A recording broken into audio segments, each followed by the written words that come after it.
E aí, pessoal, estamos aqui de novo, eu, professor Lucas Carvalho, e vocês, alunos do 7º ano, para mais uma aula de matemática, ok? Então, nessa aula, nós vamos aprender um pouco sobre álgebra. Nós vamos ver uma introdução à álgebra. E nesta aula, vamos aprender um pouco sobre a linguagem algébrica, falar sobre expressões algébricas, variável e incógnita. E também nós vamos ver um pouco sobre as propriedades e princípios da igualdade. Vamos lá?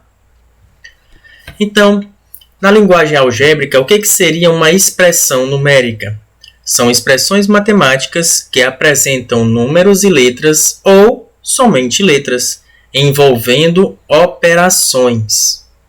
As letras das expressões algébricas representam números e são chamadas variáveis. Então, agora, numa expressão algébrica, nós vamos trabalhar com letras que representam um valor, beleza?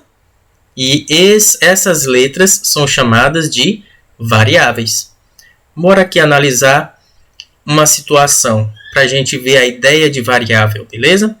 Olha aí. Quentinhas ADD, apenas R$12. Telefone é 999999999 e tem uma taxa única de entrega de R$8. Olha aí a quentinha maravilhosa aí, batatinha frita, um franguinho, uma salada, ó, feijãozinho preto, um arroz, ó, quentinha tá boa aí, tá gostosa. Então, se a pessoa comprar uma quentinha, vai pagar R$12 mais a taxa de entrega, aí só trabalha atendendo a delivery, né? Então, veja, dá para a gente analisar nessa situação quanto é que pagaria comprando uma quentinha, comprando duas, comprando três, e é isso que a gente vai ver. Olha aí nessa tabela. Na primeira coluna, nós temos a quantidade de quentinhas pedidas, compradas, e do lado direito, o valor a pagar dependendo da quantidade de quentinhas que eu vou comprar. Ora, eu sei que cada quentinha custa R$12, mas tem uma taxa única de entrega de R$8. Então, o que vai mudar? Vai mudar justamente o valor pago por cada quentinha, né? Se eu tenho uma quentinha, eu pago R$12 por uma quentinha. Se eu tenho duas quentinhas, eu vou pagar duas vezes o R$12. Se eu vou querer três quentinhas, eu vou pagar três vezes o R$12. Mas o 8 permanece o mesmo porque a taxa é única, a taxa de entrega é única. Então, veja, se eu pedir uma quentinha, eu vou pagar uma vez esses R$12 mais a taxa de entrega, que é 8. Então, o total será R$20. Se eu comprar duas quentinhas, eu vou pagar duas vezes 12, porque eu estou comprando duas quentinhas, mais a taxa de entrega, que é R$8.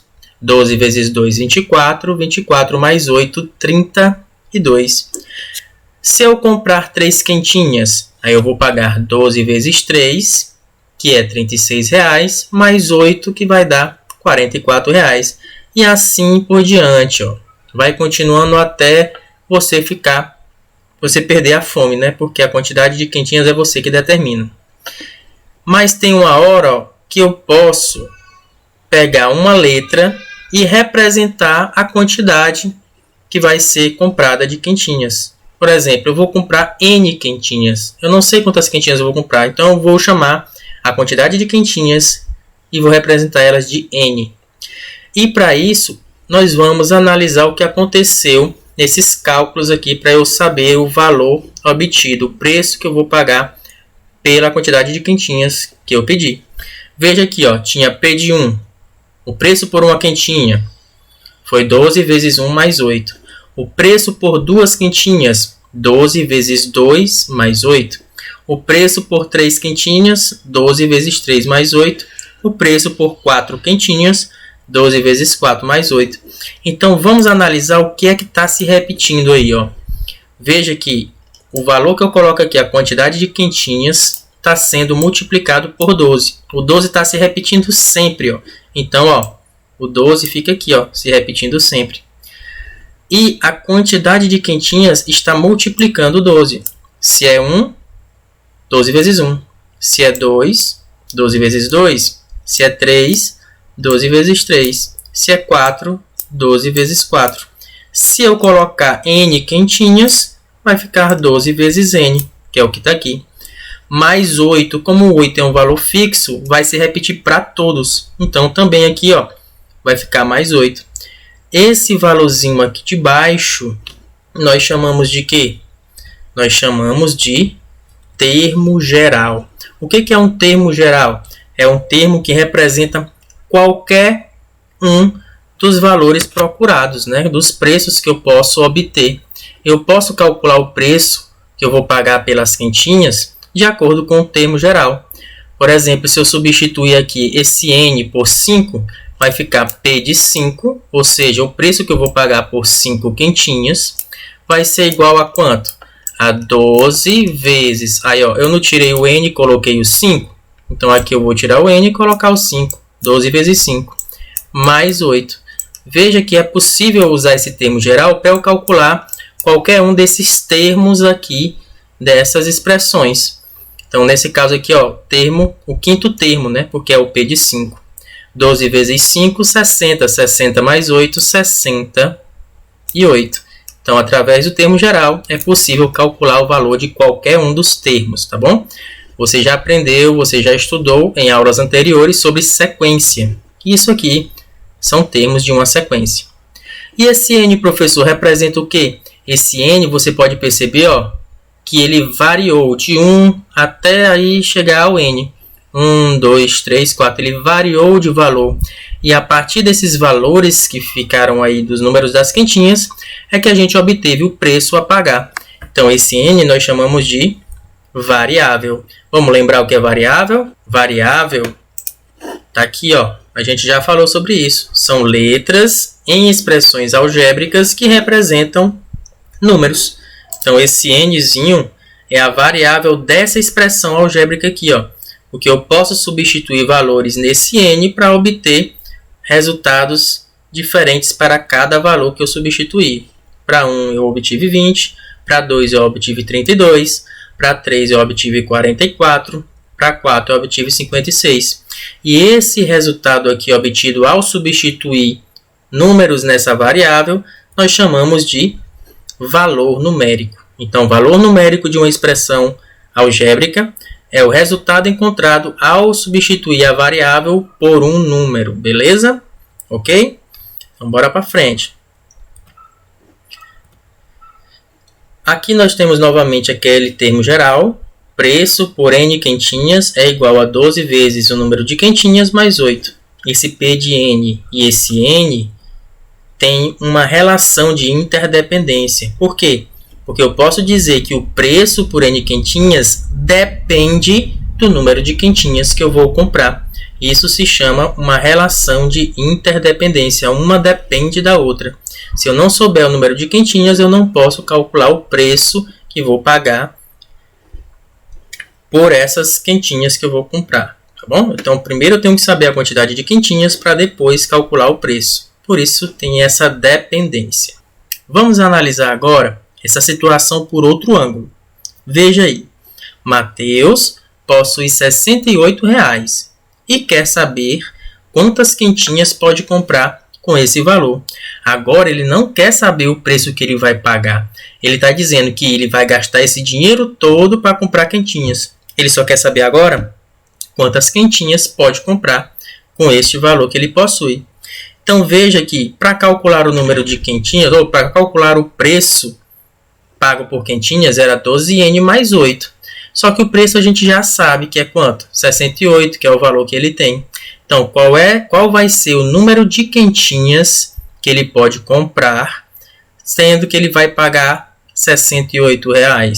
Ele pode comprar quantas quentinhas? Aí, esse Nzinho não vai mais variar. Esse N é o único valor que eu vou achar. É um valor que eu estou procurando. Aí, quando nós temos isso, nós não chamamos de variável. Nós chamamos de incógnita. Incógnita é um valor que se procura. Então, veja a diferença entre variável e incógnita, ok? Incógnita é o valor que se procura. Variável é um valor que pode ser substituído para encontrar valores diferentes a cada substituição. Beleza? Vamos continuando nosso assunto agora com igualdade. O que é uma igualdade? É uma sentença matemática em que o símbolo igual é usado. Olha aí, o símbolo igual é usado. Veja essa figura que está até no livro de vocês, feita pelo Danilo Souza, né? Está no livro de vocês, Conquista da Matemática. Então aqui tem esse garotinho aqui de óculos, que está mostrando 2 mais 5 igual a 7, que representa a soma de 2 e 5 é igual a 7.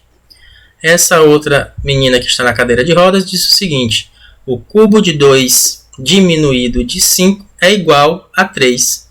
Cubo de 2 é 2 elevado a 3. Diminuído menos 5 é igual a 3. E esta outra menina que está sentada aqui no chão diz que a soma dos quadrados de 3 e de 4 é igual ao quadrado de 5. Quadrado é um número elevado a 2. Então, a soma dos quadrados de 3 e 4, 3 elevado a 2 mais 4 elevado a 2, é igual a 5 ao quadrado, ou quadrado de 5. Então, vejam que todas essas expressões têm uma igualdade, ó, representam uma igualdade. É uma sentença matemática em que o símbolo igual é usado. Então, continuando, nós temos aqui que nessas 3 sentenças matemáticas, temos expressões do lado esquerdo e expressões do lado direito. As expressões do lado esquerdo da igualdade nós chamamos de primeiro membro. Olha aí, tudo que está do lado esquerdo da igualdade nós chamamos de primeiro membro. E tudo que está do lado direito da igualdade nós chamamos de segundo membro. Então agora, quando eu for me referir de uma igualdade, quando eu for me referir da expressão do lado esquerdo, eu chamo de primeiro membro. Quando eu vou me referir da expressão que está do lado direito, eu vou chamar de segundo membro. Então agora nós vamos para as propriedades de igualdade. Veja agora que a primeira propriedade é a propriedade reflexiva. Reflexiva lembra de reflexo, de espelho. Então, ó, quando eu aproximo uma expressão algébrica x, por exemplo, um x está representando uma expressão algébrica qualquer, tá bom? Qualquer expressão algébrica. Quando eu aproximo ela em um espelho, vai aparecer o seu reflexo. E isso nos diz que toda expressão algébrica é igual a ela mesma. Beleza? Parece simples, né? Mas é uma propriedade de igualdade. Toda expressão é igual a ela própria. Olha aí exemplos. 7 é igual a 7. 0,28 menos 4 é igual a 0,28 menos 4. 4 quintos mais 1 é igual a 4 quintos mais 1. Agora, na propriedade simétrica, diz o seguinte, ó, tem uma expressão x que é igual a uma expressão y. Isso acontece se somente se essa expressão y é igual à expressão x. Ok. 8 mais 2 é igual a 10. A expressão 8 mais 2 é igual a 10. Eu posso escrever essa sentença dessa forma. Essa igualdade, né, dessa forma. 10 é igual a 8 mais 2. Só trocando de lugar 8 mais 2 com 10. Colocando quem estava no primeiro membro no segundo e quem estava no segundo no primeiro membro. Isso não altera a igualdade. A igualdade permanece válida. Já na propriedade transitiva, o que a gente tem? A gente tem aqui, ó, uma expressão x é igual a uma expressão y. E essa mesma expressão y é igual a outra z. Isso quer me dizer que a primeira, que é a x, é igual à última, que é a z. Beleza? Professor, eu não entendi direito não. Então vamos ver um exemplo aqui bacana. Olha aí. Tem um comerciante que foi pesar 2 sacos de feijão. Ele foi pesar e colocou aqui, ó, 4 quilos do lado esquerdo da balança e colocou 2 sacos de feijão do lado direito da balança. Quando a balança está em equilíbrio, o que quer dizer? Que a massa do prato esquerdo tem a mesma massa de quem está no prato direito. Então, esses 2 sacos de feijão têm quantos quilos? 4 quilos. Aí o cara pegou e perdeu o peso de 4 quilos e quer pesar arroz agora. Como é que ele faz? Ele pode usar o saco de feijão. Então, ó, ele coloca os 2 sacos de feijão aqui, ó, do lado esquerdo da balança, aí vai enchendo de arroz aqui o saco, ó. Na hora que ele começa a encher o saco aqui e a balança fica equilibrada novamente, quer dizer que os 2 sacos de feijão têm a mesma massa dessa quantidade de arroz que foi colocada nesse saco. Ora mais, se eu sei que esses 2 sacos de feijão já pesam 4 quilos por causa dessa primeira balança, isso quer me dizer que também esse saco de arroz pesa 4 quilos, ok? Então, olha aí o resumo. 4 quilos equivale a 2 sacos de feijão. 2 sacos de feijão equivale a um saco de arroz. Logo, um saco de arroz equivale a 4 quilos. Bora colocar isso aí em uma expressão matemática. Olha aí. 4 é igual, porque está equilibrado, a 2 sacos de feijão. Um saco de feijão eu vou chamar de F. Então, 2F. E 2F é igual a um saco de arroz, que eu vou representar pela letra A. Logo, eu posso dizer que 4 é igual a A. Agora nós vamos falar dos princípios de equivalência. O primeiro princípio é o aditivo. Lembra o quê? A adição. Então, veja nesse exemplo aqui que a gente já viu. 4 quilos equivale a 2 sacos de feijão. Se eu colocar, por exemplo, um peso de 3 quilos aqui, eu adicionar um peso de 3 quilos só nesse lado esquerdo da balança, nesse prato esquerdo, o que acontece? Vai ficar mais pesado, então a balança não vai mais estar em equilíbrio, vai ficar desequilibrada. Para eu poder equilibrar novamente a balança, o que eu tenho que fazer? Pense aí um pouquinho, o que eu tenho que fazer para equilibrar a balança? Eu tenho que colocar a mesma quantidade que eu coloquei do lado esquerdo no lado direito. Por exemplo, eu posso pegar um saco e encher de feijão até a balança ficar em equilíbrio novamente. E o que acontece? Quanto é de feijão que eu tenho que colocar? Ora, se eu coloquei 3 quilos de um lado, eu tenho que colocar 3 quilos de outro. Então, na hora que eu for encher o saco, esse saco, quando a balança ficar em equilíbrio, esse saco terá 3 quilos. Então, se eu adicionei uma quantidade de um lado, eu tenho que adicionar a mesma quantidade do outro para que a balança permaneça em equilíbrio. E isso também funciona na igualdade.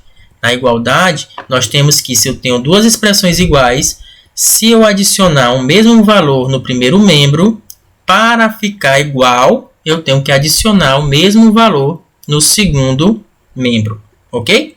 Olha aí um resumozinho. Eu adicionei 3 tanto no primeiro prato como no segundo. Então, a balança ficou em equilíbrio. Permaneceu a igualdade. Transformando em sentença matemática, ó, em linguagem matemática.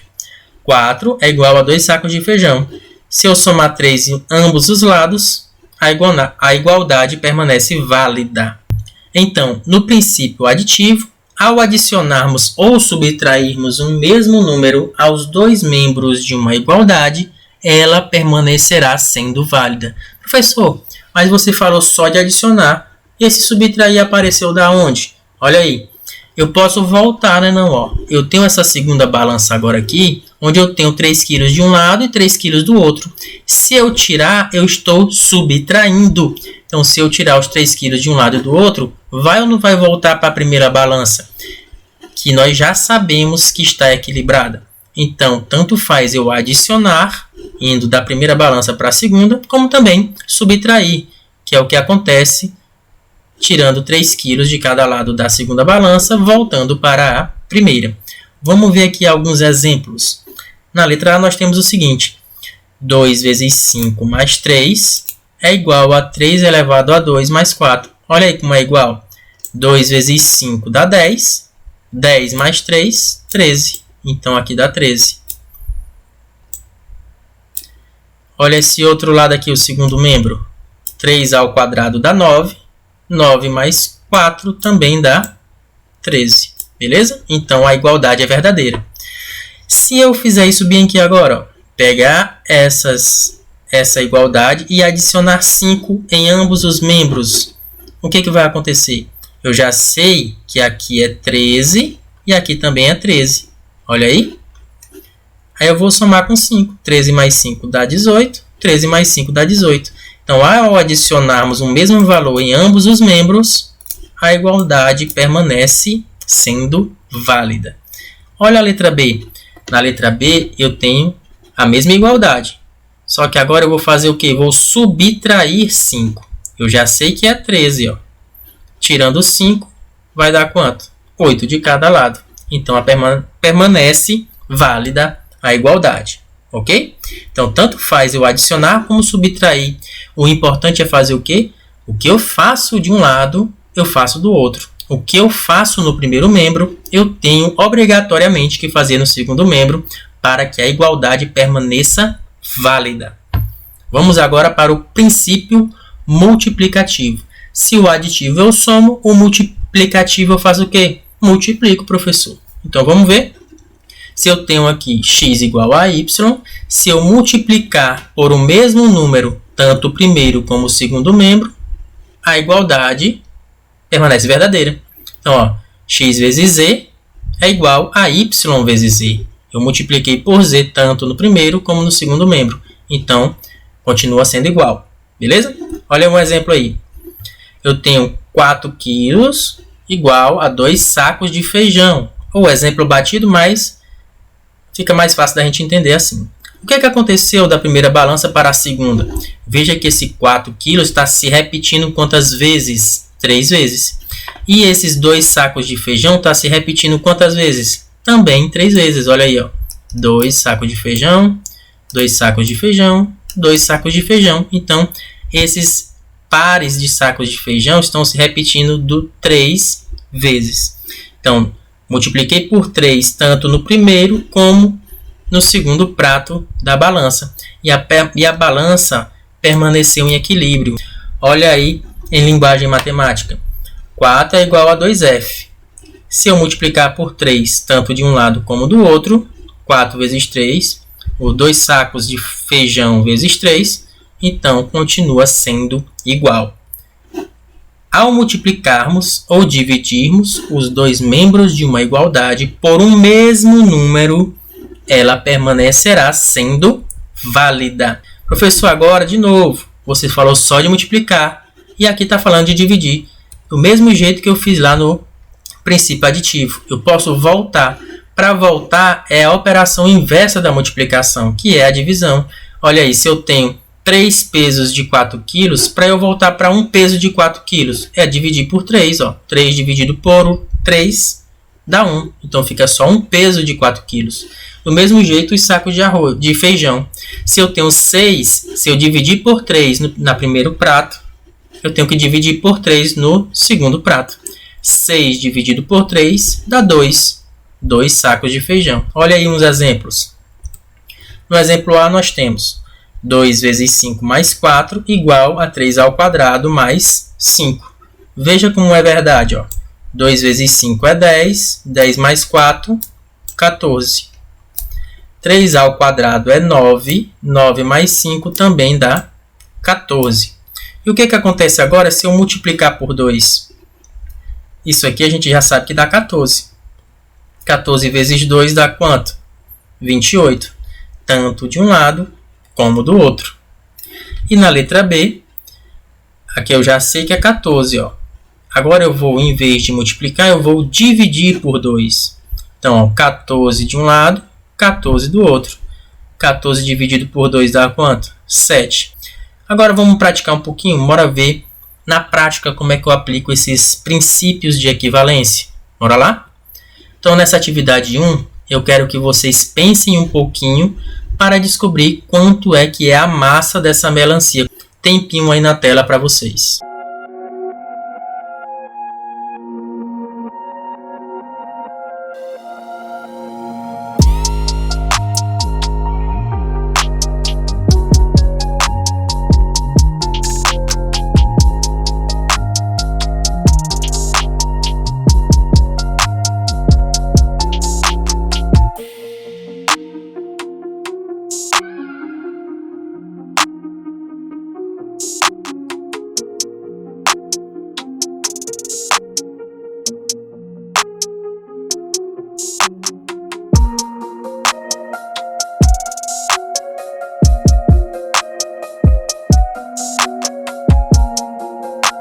Pronto? Espero que tenham conseguido achar o valor da melancia aí, né? O valor do peso da melancia. Então, como é que você pode usar os princípios da igualdade para resolver essa questão que está aparecendo aí, para saber o peso da melancia? Ó, aí tá fácil, professor. Ó, quem é que está me atrapalhando aqui nesse primeiro prato para eu saber o peso da melancia? É o 2 quilos, porque se eu não tivesse esses 2 quilos, dava para eu saber. Então, tira ele. Agora, importante, se eu tirar 2 quilos de um lado, o que eu tenho que fazer do outro lado? Também eu tenho que tirar 2 quilos. Tanto de um lado como do outro. Quando eu fizer isso, o que é que sobra? Só a melancia de um lado e um peso de 4 quilos do outro. O que eu posso concluir? Que a melancia possui 4 quilos. Professor, foi moleza demais, não precisar nem desse tempo todo. Então vamos para a atividade 2. Nessa atividade 2, ó, nós temos o que aí? 4 bolos de pote, ó. Delícia, bom demais.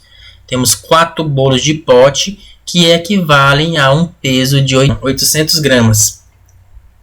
Aí agora você vai tentar descobrir usando também os princípios. Na atividade 2 você vai usar o princípio multiplicativo. Lembrem, multiplicativo pode tanto multiplicar como dividir.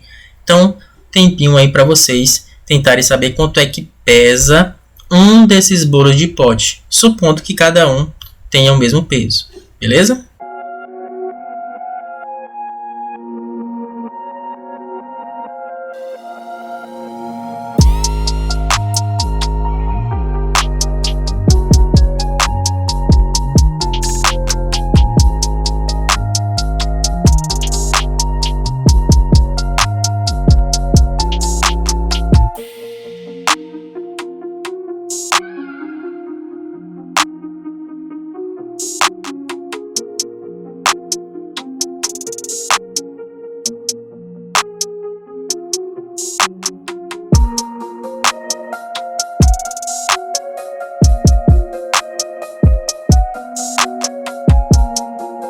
Bora lá?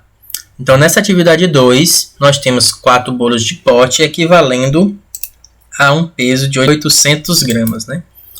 Então, para eu saber quanto equivale o peso de um desses bolos de pote, supondo que cada um pesa a mesma quantidade, então eu tenho que fazer o quê? Veja que eu tenho 4 bolos de pote, eu quero saber o peso só de um. Então, para eu voltar para uma unidade, toda vez que eu quero voltar para 1, é só dividir um número por ele mesmo. Então, se eu tenho 4, é só dividir por 4. Agora, se eu divido por 4 de um lado, o que me diz o princípio? Eu tenho que dividir por 4 também do outro lado. 4 bolos de pote dividindo por 4 vai dar 1, professor. Então, fica um bolo de pote. 800 gramas dividido por 4, só é me lembrar, tirar o 0 e dividir o 8 por 4, que dá quanto? 2. 8 por 4 dá 2. Colocando os 2 zeros, 200. Então, um bolo de pote vai pesar 200 gramas. Ok? Então, só isso. Bastou eu aplicar o princípio multiplicativo. Lembrando que eu tenho que fazer dos 2 membros para eu poder resolver essa igualdade aí e encontrar o peso do bolo do pote. Beleza? Então, um grande abraço para vocês. Desculpe aí o cansaço e a garganta que está falhando aqui direto, mas fiz o possível para apresentar esse assunto para vocês. Então, até mais e um grande abraço.